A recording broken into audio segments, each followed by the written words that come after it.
Hey guys, Andrei from CFX Films here, and I want to talk to you guys today about game development, and specifically in game development. I want to respond to a few questions that I've received, or actually many questions that were basically the same question, theoretically, uh, on GameJolt.com in the comment sections on several of my games, and what that question is, or what those questions are, I should say.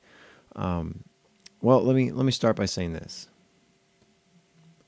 As indie developers, it seems it's our responsibility to create something different or create something original or unique, something that can make an impact on the interactive entertainment industry or the game industry in general. And we work really hard to do that, and a lot of developers work really hard to do that, but a lot of times it seems that developers are not rewarded for that. It is a very brutal industry, and it seems that companies can go bankrupt that are making dozens of games, and it takes a few bad games, and everything just goes downhill. But you can take more risks when you're an indie developer. But a lot of times it takes more than just sacrificing your time to create something that is something that's really special.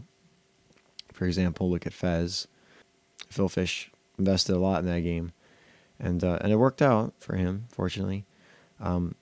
But unfortunately, it seems that a lot of gamers want something that's just fun, but doesn't necessarily mean that they want something that's original or different.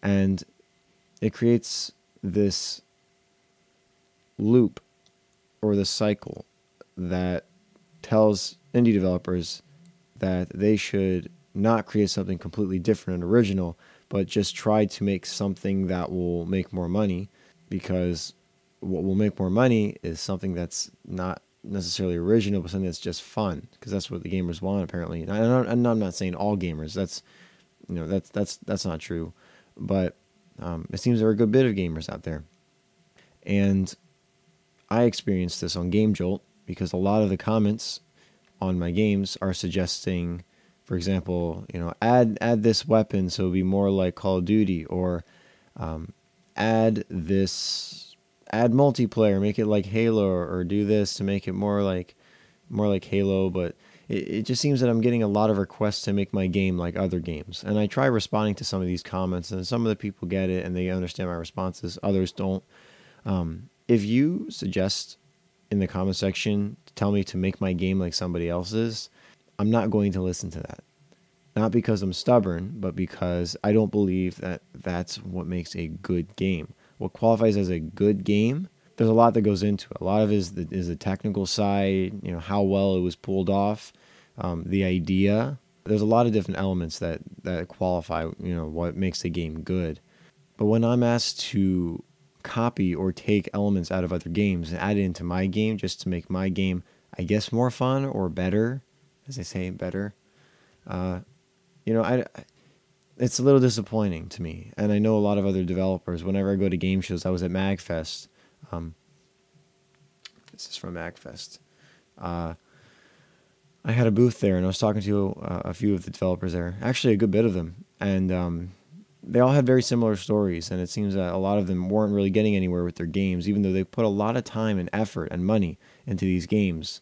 They're really good, but not everybody wants to play them because they don't want something that's original. They want something that's just fun, something they can sit down, learn really easily, and have fun playing. Which I think that's part of the reason why mobile games become so popular. Something like Crossy Road, because it's so simple to play, so simple to get a hang of, yet it's really addicting. But when it comes to indie games, it just seems like, like I've been saying, it's a common theme for these games to be compared to other games too, AAA games. So I posted my last video before this one is a Portal-inspired first-person puzzle game. And I purposely said Portal inspired because I know if I didn't, I would get a lot of comments saying that I ripped off Portal. And again, I'm not absolutely sure that that would happen, but I'm pretty confident in that statement because I've had it happen to me in the past with Elite Force and Dead Lab.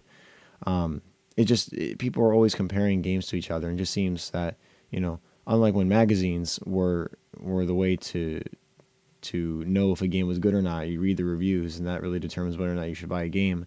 Now, social media has made it so easy for good news or bad news about a game to spread so rapidly, and the reputation for developers can go downhill so quickly. So it's a lot riskier.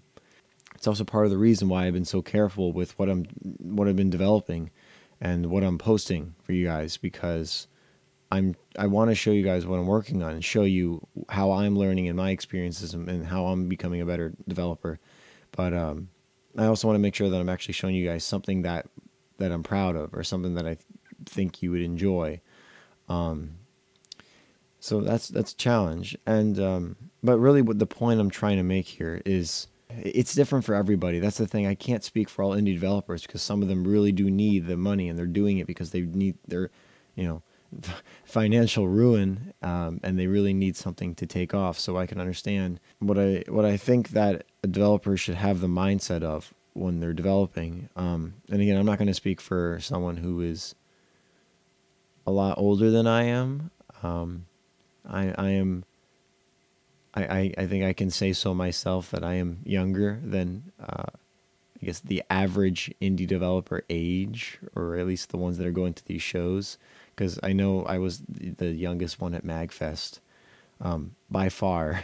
I was the youngest one presenting by far.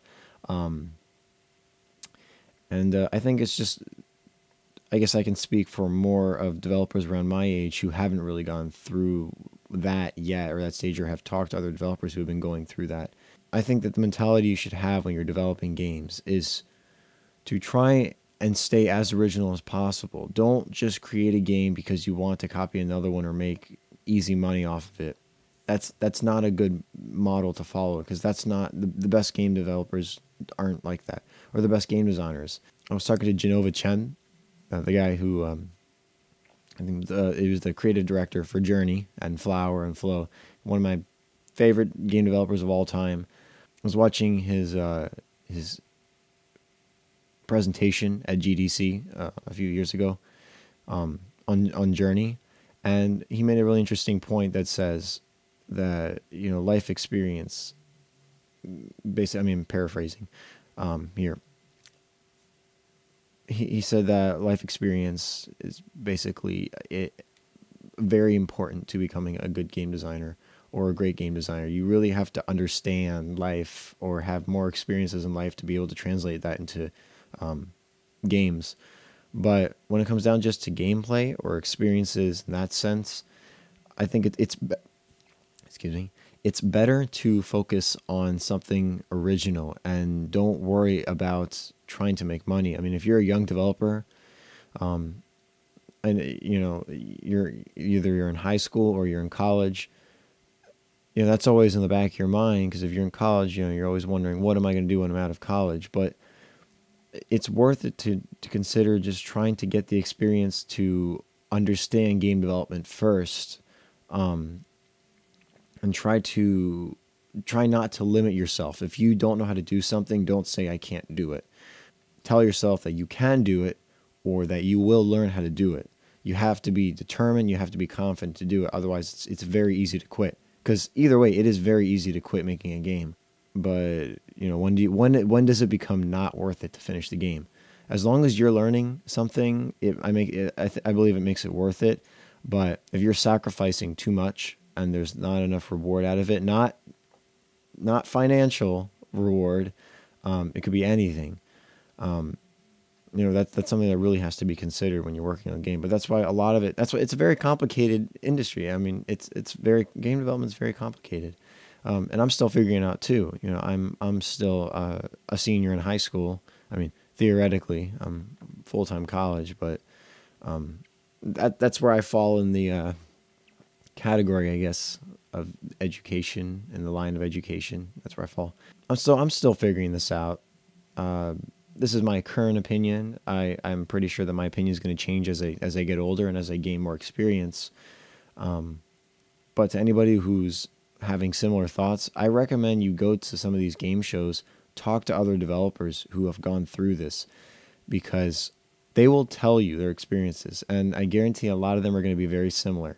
And game developers respect each other, and especially indie developers, because there's this unspoken communication or understanding that you know what that developer went through when they released that game. You know how much work they put into that. And I believe that that is something really special about the game industry.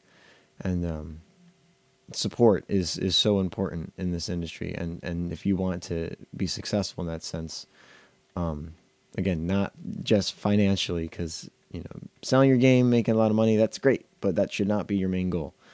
If it is, it may not be the right industry for you. Yeah, I mean, that's really what my thoughts are on that right now.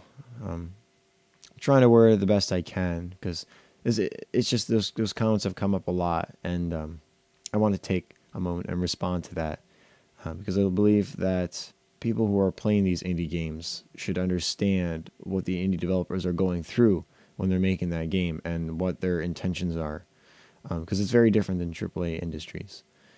So I'm gonna leave it off there. Thank you guys for watching. I hope you learned something from this.